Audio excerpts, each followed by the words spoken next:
Bonjour à toutes et à tous. Ça fait longtemps que vous me parlez de ça, comment je monte mes vidéos. Je vais vous parler donc de mes montages vidéo, comment je les réalise, avec quoi je les réalise, le matériel dont je dispose actuellement. Parce que ce matériel-là, bien évidemment, je ne l'ai pas acheté d'un seul coup. En fait, si je regarde bien, même le matériel que j'ai acheté, j'en ai acheté pas mal. Et je me suis rendu compte au fil du temps que j'achetais du matériel dont je n'avais pas spécialement besoin, donc acheté à tort. Mais là encore, il y a du matériel qui revient relativement cher, mais il y a du matériel qui, en fait, quand on fait le bilan, c'est ce que j'ai fait, je me rends compte que j'ai pas dépensé tant de choses que cela, parce que si j'avais acheté un seul boîtier, par exemple, vidéo, j'aurais eu un prix. J'aurais dépensé beaucoup d'argent pour quelque chose qui n'aurait eu qu'une seule utilisation. Or, et vous allez le voir dans cette vidéo, j'ai plusieurs caméras, oui, plusieurs caméras. J'ai plusieurs types d'éclairage, plusieurs choses, on va dire. Mais en fait, ce qui se passe, c'est que quand je fais la somme de tout ça, je me rends compte que ça représente bien sûr un petit capital. Mais par contre, je peux faire plein de choses, et toutes ces choses-là, un seul ou une seule caméra, on va dire véritablement pour filmer, comme beaucoup ont, ne m'aurait pas donné toutes ces possibilités de tournage. Un tournage, en fait, c'est une préparation. On a plusieurs choses. Il y a, je dirais, l'organisation de ce tournage-là. Comment on va faire? Comment je vais me présenter? On va dire simplement.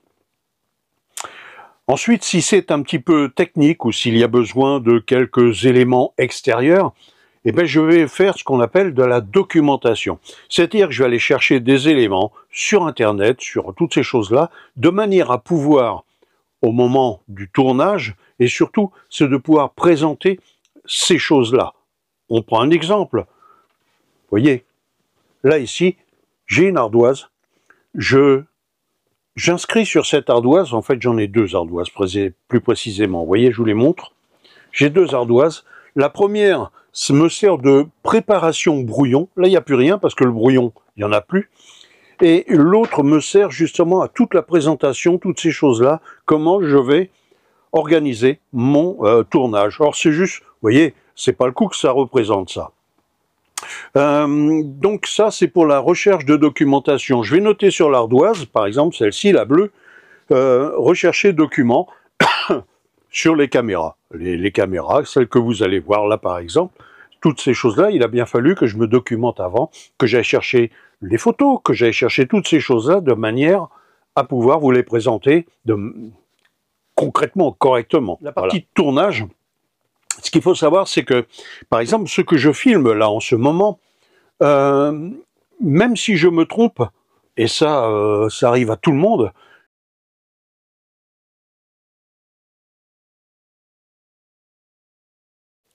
plus de lumière, plus de contraste, vous voyez, une erreur, eh bien on va la remodifier. Plus de lumière, plus de contraste, plus de lumière, modifier.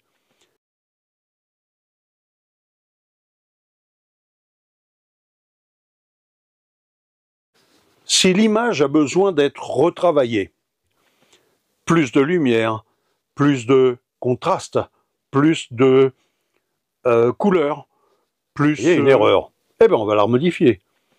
Plus de lumière, plus de contraste, plus de couleur, plus tous les paramétrages que l'on peut trouver, eh ben, je vais les faire sur une seule vidéo que je pourrais couper ensuite, mais elle sera toute travaillée. J'aurai plus besoin de retoucher. Le son, pareil aussi. Le son, je vais le traiter sur une seule vidéo. Donc, je vais le mettre à niveau, tout ça sur une seule vidéo. Je n'aurai plus besoin de le refaire après. Vous voyez, ça encore, croyez-moi, c'est un gain de temps, mais énorme. Il va y avoir le son proprement dit, la voix off, Alors pour ça, il y a plusieurs choses. J'utilise plein d'appareils pour ça. J'ai un premier micro, je vous le montre là sur la vidéo, qui est le Mic 2 de chez DJI. C'est un micro que j'ai acheté dernièrement. Pourquoi?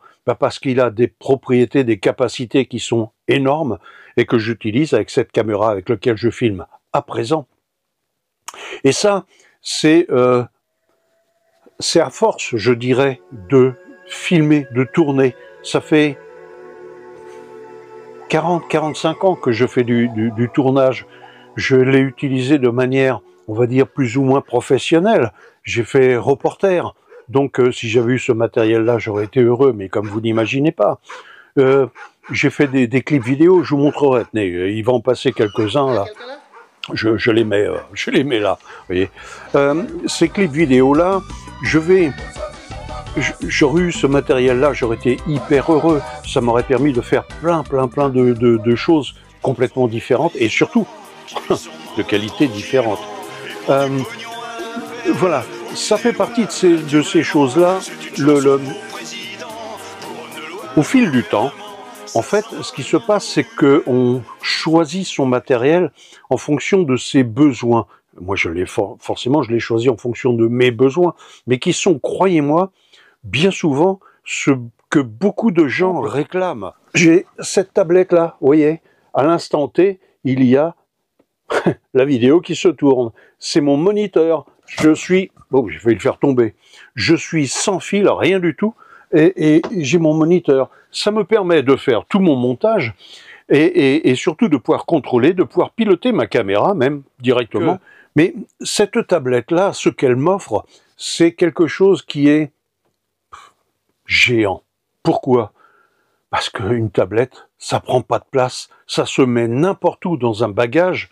En fait, voilà. Ça, c'est la partie montage, je dirais. Alors j'ai ça. À l'intérieur, je mets les ardoises, d'accord?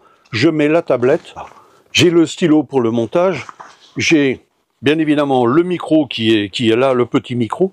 Et je me suis monté, je vous l'avais dit, je me suis monté un tout petit micro qui va lui me permettre de faire toute cette installation. Le petit micro, il est là, c'est celui que j'ai monté. Vous savez, je vous ai expliqué dans une des vidéos que j'avais fait auparavant, ce micro que j'avais bricolé à partir de quelques éléments. Voilà, c'est ce micro-là que je vais utiliser pour faire le montage. Ce micro-là, je le mets dans la partie avant du casque et ça me permet de pouvoir commenter directement, sans fil, bien évidemment, c'est là tout l'intérêt, et j'envoie directement sur la caméra où je fais tout aussi bien, je fais mon montage vidéo, mes voix off, je les fais avec ça. Vous voyez? Donc, ça m'a coûté 8 €. Hein. Quand je vous dis d'investissement, on ne parle pas d'un gros investissement. Je l'ai acheté d'occasion, ok? Ça vaut 30 et quelques euros, mais si je l'ai acheté d'occasion, j'en ai parlé dans la vidéo précédente, hein. Si je l'ai acheté d'occasion, c'est parce que je savais que j'allais modifier ça.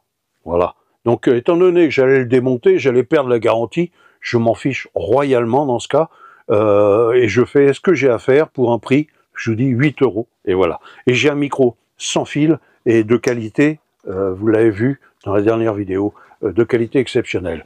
En plus de ce micro que j'ai sur moi actuellement, qui me permet de filmer et d'avoir le son, surtout, et qui me permet de piloter la caméra aussi, voilà.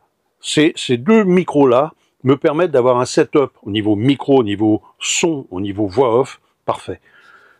Autre chose, dans le choix du tournage, d'un tournage, bien évidemment, je vous en parlais au début, on ne peut pas faire n'importe quoi pour le tournage. Si j'ai une partie où c'est sous l'eau, eh bien, sous l'eau, je suis un peu coincé. Je ne peux pas prendre, par exemple, cette caméra-là, qui est absolument pas étanche, pour filmer sous l'eau. Alors, qu'est-ce que je vais faire? Eh bien, je vais utiliser cette caméra-là, ici, caméra d'action. Vous voyez? Alors ça, j'ai un collier que je peux mettre. J'ai la caméra, alors c'est celle-ci, mais regardez, en fait, voilà, je vous la montre sur le truc. Elle est toute petite, cette caméra. Elle fait 27 grammes. Et elle vient donc au travers du collier que je mets là. Je peux l'avoir comme ça, vous voyez. Et elle est en pendentif comme ça. C'est-à-dire qu'en fait, j'attrape cette caméra quand je veux et j'ai plus qu'à faire ça. Et là, vous voyez, par exemple, je vais le faire. Voilà. Je filme. Actuellement, je suis en train de me filmer, en train de faire mon setup. Là. voyez. Donc vous avez absolument tout en temps réel de mon setup. Et c'est ça qui est bougrement bien, c'est que je peux ainsi avoir plusieurs caméras. Et je vous expliquerai après pour les prix, vous n'aurez qu'à aller voir sur Amazon. Voilà, j'ai coupé celle-ci, c'est pas la peine qu'elle tourne. Voilà. Elle est là, et elle tourne, vous voyez, actuellement. Donc, je n'ai pas besoin, donc ça ce sera dans la vidéo, je n'ai pas besoin d'avoir du gros matériel, c'est ça l'intérêt, parce que quand on veut filmer, quand on a besoin de, vous l'avez vu, plusieurs caméras quelquefois, mais les situations, parce que l'avantage par exemple, cette caméra-là, elle est étanche, si je ne me trompe pas, à 10 mètres. 10 mètres, même si je vais plonger, même si je vais nager, je vais pouvoir descendre à 10 mètres. Je ne prendrai pas celle-ci du reste, je prendrai l'autre. Alors, voilà, je vous explique. Cette caméra-là, vous voyez, c'est pour shooter comme ça, pour avoir juste un petit truc rapide. Je vais avoir une autre caméra, celle que vous voyez souvent, qui est celle-ci. Voilà, celle-ci, ça c'est ma caméra 360. C'est cette caméra-là qui me permet d'avoir, par exemple, les vues sur la moto. Je la fixe à l'aide des perches, je vous montrerai. Je la fixe à l'aide des perches, j'en ai une de 3 mètres, je vous montre actuellement. Elle se fixe dessus, je peux la fixer sur la moto, n'importe où. Et celle-ci, elle est complètement étanche, et celle-ci, pareil, elle descend à 10 mètres. C'est-à-dire que, sous l'eau, hein, c'est-à-dire que celle-ci, je vais pouvoir la mettre sur la moto, filmer, même s'il pleut. Et ça, c'est top. Le gros avantage, c'est comme c'est une 360, elle me permet de... Je la mets simplement en route, et lorsque je fais le montage, seulement à ce moment-là, je définis et je décide de la zone, de l'endroit où je vais faire apparaître l'écran. Ça, c'est la caméra 360. On va continuer. Vous voyez, je reprends le suivi là qu'il y a. Voilà, donc le choix de cette caméra se fera en fonction du besoin que j'aurai. S'il me faut être en condition, je dirais, sur la moto, un petit peu particulière, où je ne sais pas trop ce que je vais pouvoir filmer, je la mets en route, j'ai la télécommande qui va avec, elle est là, donc je mets la télécommande, enfin normalement elle est là, voilà. Oui, je mets la télécommande sur le guidon, ou je l'accroche au poignet, c'est prévu pour, et je peux, en appuyant ici, j'active la caméra, et c'est parti. C'est la partie, je dirais, tournage, proprement dit. Donc tout ça sont des choses qui sont à prévoir, comme là j'ai prévu d'utiliser cette caméra, l'autre, la petite, tout ça pour vous démontrer la chose et pour que vous puissiez voir autrement, être en dehors du champ. Justement, c'est là tout l'intérêt, parce que généralement un tournage, on montre tout ce qui est dans le champ, mais tout ce qui est en dehors du champ, quelquefois, vous voyez, là je suis en pantalon, mais je pourrais être en pyjama en dessous. Vous verriez rien. Voilà, je suis en pantalon, vous avez peut-être vu. Bon. On continue, maintenant. Là, la chose la plus importante après, c'est pour gagner du temps, bien évidemment, parce que si j'y arrive à ça, c'est parce que j'ai prévu des choses, il y a des choses qui se font bien avant. Il y a l'intro, vous l'avez vu cette intro. Donc j'ai une intro, et puis évidemment j'ai un final. Cette intro, ce final, ça bouge pas. Donc ça, je sais que je n'ai pas à le refaire à chaque fois. Donc ça aussi, c'est un gros avantage. Je mets l'intro sur la timeline, je mets le film, ce que je suis en train de tourner là, je règle mon image, mon son, tout ça. Une fois que c'est fait, je peux couper et prendre que les parties qui m'intéressent, que les parties que je voulais vraiment mettre en avant. Voilà. Ensuite, il va y avoir autre chose aussi quand on veut monter un film. C'est la partie musique. Ça, c'est excessivement embêtant, parce que il y a ce qu'on appelle les droits d'auteur. Alors, qu'est-ce que c'est que ces droits d'auteur? C'est qu'à partir du moment où je mets une musique, cette musique-là peut réclamer des droits. Et cette vidéo-là n'est plus... Les revenus de cette vidéo-là ne vont pas pour moi, mais vont pour la musique ou les musiques. Et je perds toutes ces choses-là. Même quelquefois, les droits, ils sont tellement importants que ma vidéo est démonétisée, carrément. C'est-à-dire qu'elle me rapporte plus rien du tout. Alors, je ne vais pas dire que c'est l'intérêt de faire une vidéo, mais c'est pas inintéressant que de gagner un peu d'argent quand on fait une vidéo. Tout le monde le comprend, ça. Donc, il me faut choisir des musiques libres de droit Pour ça, c'est très simple. Je vais sur YouTube Studio et je descends, je trouve la zone où il y a toutes les musiques. Alors, il y a des musiques qui réclament les droits, enfin bon, malgré tout, mais il y a un nombre incroyable. Toutes les musiques que j'utilise sont des musiques qui sont totalement libres de droit. Voilà. Vous avez compris, je pense, maintenant, voilà. Donc, toutes ces musiques-là, on les met dans un dossier, on les sélectionne, on les écoute. C'est fonction de nos envies, du style que l'on veut donner à sa vidéo ou à ses vidéos. Et on va en choisir 10, 15, 20, j'en ai, je sais pas, 150 ou 200 des musiques moi, que j'ai mises directement, j'ai stocké dans un dossier. Et dans les musiques, il y a quelque chose de très important, c'est la durée de cette musique-là. On a besoin quelquefois juste d'une musique de quelques secondes. Donc il faut trouver des musiques de quelques secondes. On peut couper bien évidemment la musique. Ça c'est autre chose encore. Mais quelquefois un jingle comme on dit, eh ben quelques secondes ça suffira. Ensuite, voilà, dans ce qu'on appelle l'étalonnage, ça je vous l'ai dit, l'étalonnage, je le fais avant même que de faire le dérochage. Il n'y a qu'une seule vidéo, et je fais tout l'étalonnage, voilà, l'image, le son, tout ça c'est fait pour cette seule et même vidéo. Je n'ai plus besoin d'y retoucher, d'y revenir après.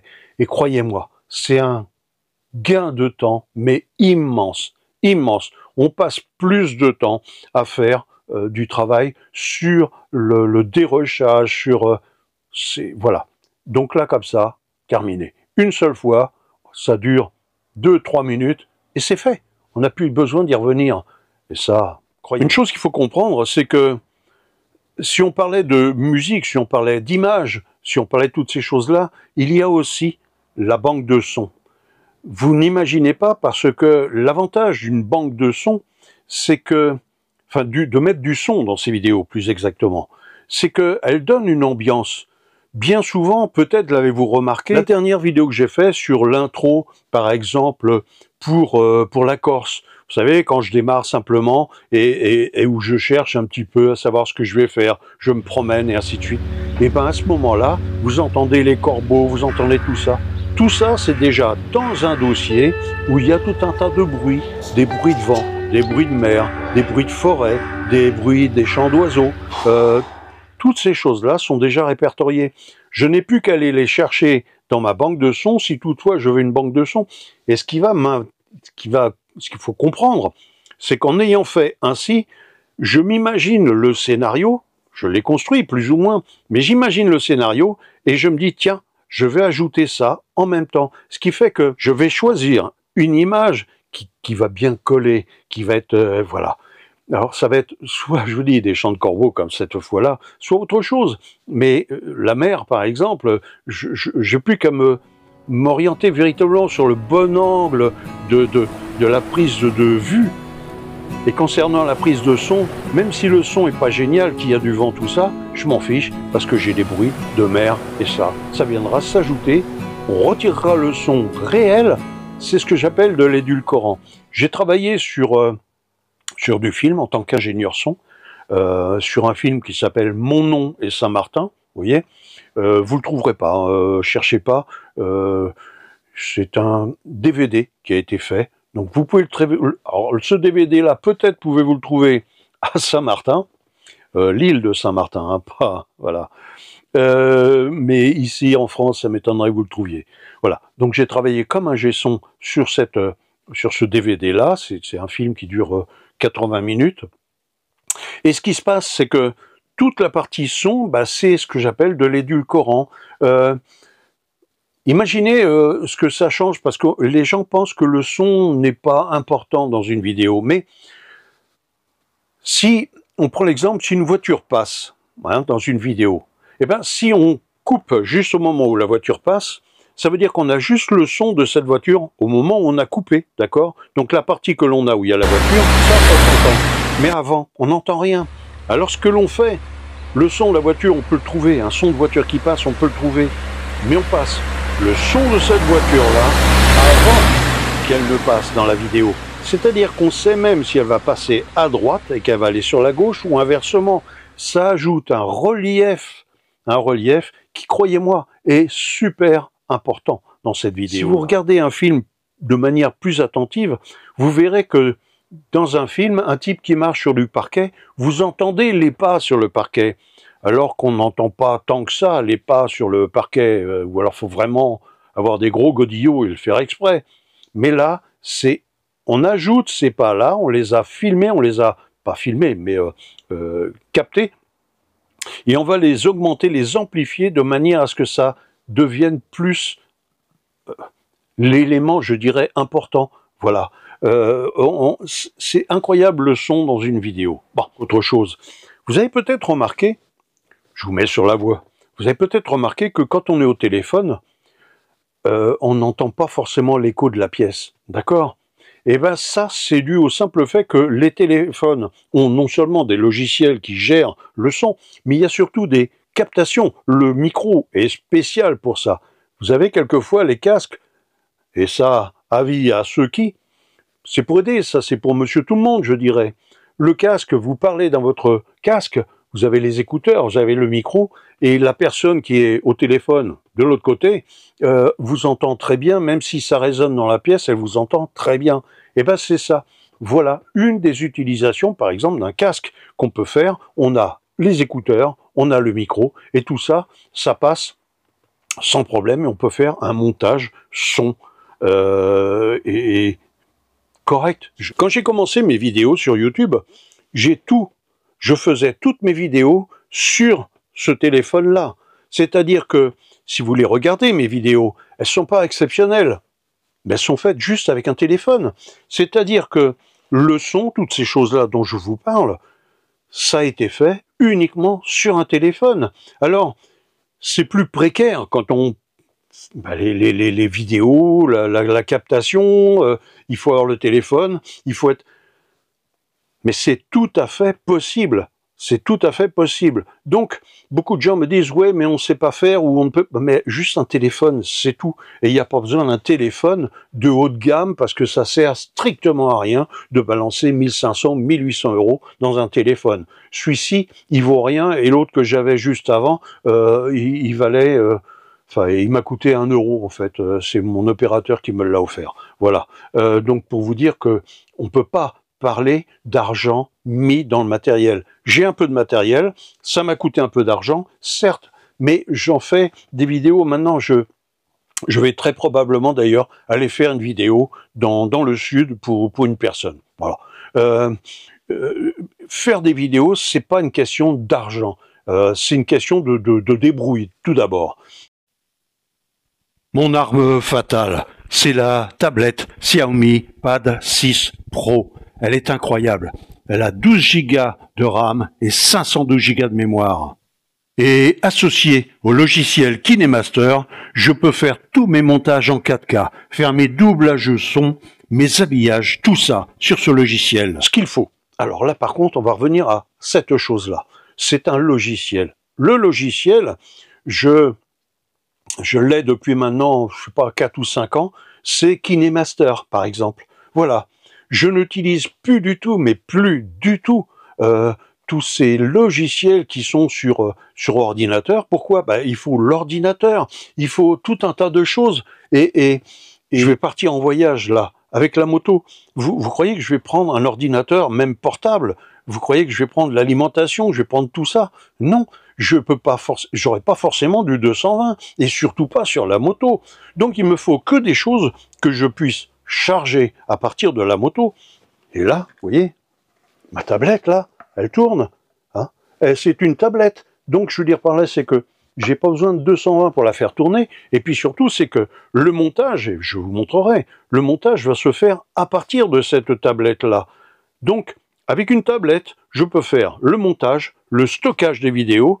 J'ai cette fameuse plaquette-là, vous voyez, ça, là, dans lequel je mets tous mes rushs sont stockés dedans. Tous mes rushs, vous voyez, toutes mes vidéos de montage, hein, c'est là. Donc, vous voyez, tous mes montages vidéo, pardon. Tous mes montages vidéo, donc, sur cette petite micro SD. Et quand elle est pleine, c'est pas grave, hein. J'en mets une autre, je rachète une autre carte. Il y a 1, 2, 3, 4, 5, 6, 7, 8, 9, 10 10 emplacements pour mettre les cartes, vous voyez. Voilà, ça c'est mon stock vidéo, vous voyez, c'est marqué stock vidéo, maison.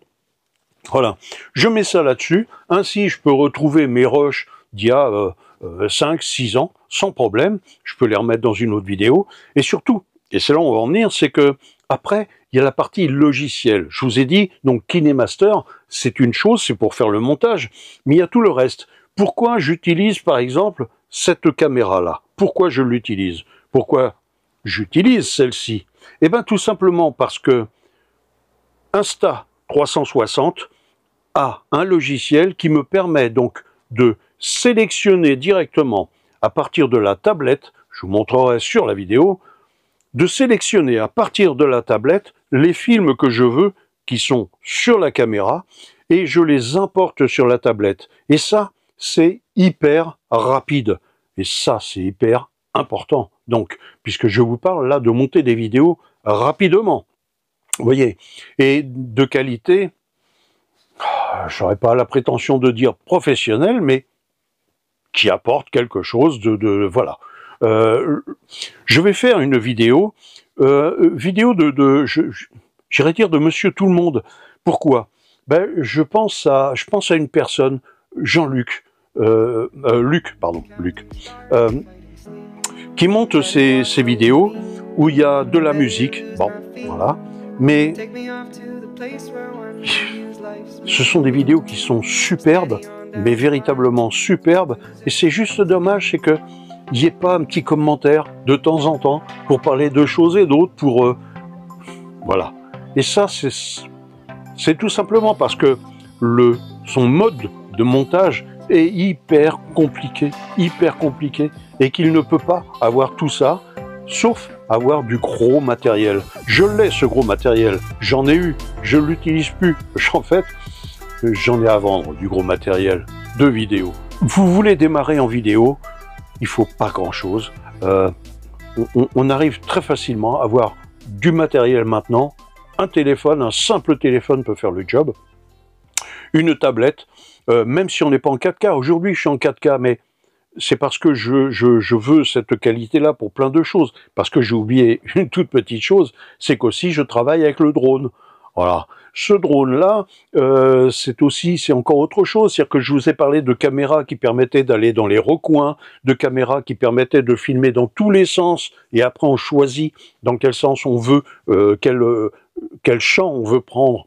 Voilà. Il me manquait quelque chose qui puisse faire que je puisse filmer en altitude ou quelque part, parce que si j'ai choisi ce drone aussi, c'est tout simplement parce qu'il m'offre l'opportunité de me suivre, ça beaucoup de drones le font, sauf qu'il évite tout. Je l'ai essayé dans des sous-bois, c'est incroyable, il évite les branches, il évite tout, il me suit, je sais plus, je vous mettrai dans la vidéo qui est, où ça a été un petit peu spécial, où je l'ai laissé faire. En fait, il a suivi Manu, tout simplement. Je l'ai laissé faire, je l'ai mis en poursuite sur Manu, et il l'a suivi, peu importe où elle allait, peu importe. Donc elle est sortie du chemin, elle est descendue par un truc, et le drone la suivait. Ça, c'est hyper important d'avoir quelque chose pour lequel... Ça m'est arrivé d'avoir un drone, par exemple, je vais finir ma phrase, mais pour lequel voilà, on prendrait des risques. Il m'est arrivé d'avoir le drone que j'avais auparavant, et j'étais toujours obligé de contrôler parce qu'il n'avait pas ce côté qu'a celui-ci de protection. Ce drone-là regarde, j'irais dire, tout ce qui est autour de lui, et il fonctionne avec l'intelligence artificielle, ce qui fait qu'il mémorise, il situe l'endroit où est la branche ou quoi que ce soit, et il va l'éviter en même temps que de vous filmer, c'est-à-dire qu'il va savoir où est-ce qu'il va lui falloir se placer pour pouvoir continuer à vous filmer. Et c'est tout de même assez incroyable. La partie lumière, c'est énorme ça aussi, et ce que j'ai, alors ces projecteurs là que je vous montre là actuellement, ça fait au moins 2 ans que je les ai. Les autres que je vous montre là, ça fait 4 ans et demi que je les ai, j'ai payé le projecteur, hein. Je l'ai payé 17 €. C'est un projecteur sous-marin carrément, qui descend, je sais plus combien de profondeur. Ces projecteurs-là, ça prend pas de place, ça se fixe n'importe où. J'ai une perche de 3 mètres, pareil aussi, perche de 3 mètres carbone, que j'ai payé 22 €, n'allez pas croire que, mais qui va me permettre de faire des images sans drone, mais comme si j'en avais un. Vous voyez, c'est là tout le truc. En fait, il faut être, j'irais, fut simplement. Alors, il y a un côté un petit peu, j'irais, professionnel qui fait que on sait comment on va faire, ainsi de suite, que si vous démarrez dans la vidéo, vous n'aurez peut-être pas. Ce que je veux dire par là, c'est que on peut, et je ferai une vidéo dédiée pour ça, pour que vous puissiez cet été, pendant vos vacances, quand je dis cet été, si vous partez en vacances dans quelques temps, vous pourrez faire ces vidéos-là sans problème et sans investir une somme fabuleuse. Voilà. Voilà, ça va suivre, vous inquiétez pas. Et ce qu'il y a, vous voyez, c'est que tout ce petit matériel, maintenant, il rentre là-dedans. Que ce soit les pieds, les petits pieds des micros, des caméras, de tout ça, ces petits trucs-là pour mettre les spots, voilà. Et vous voyez, j'ai même le drone qui est rangé à l'intérieur, vous voyez. Et quand je vous parlais d'écouteurs, vous voyez, voilà la taille de mes écouteurs. Le prix, 17 €, là encore. Je vous remercie d'avoir suivi cette vidéo, et puis je vous dis, à très bientôt.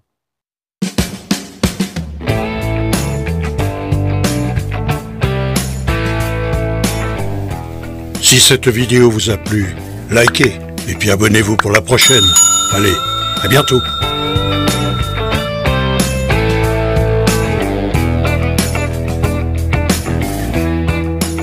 Attention les doigts.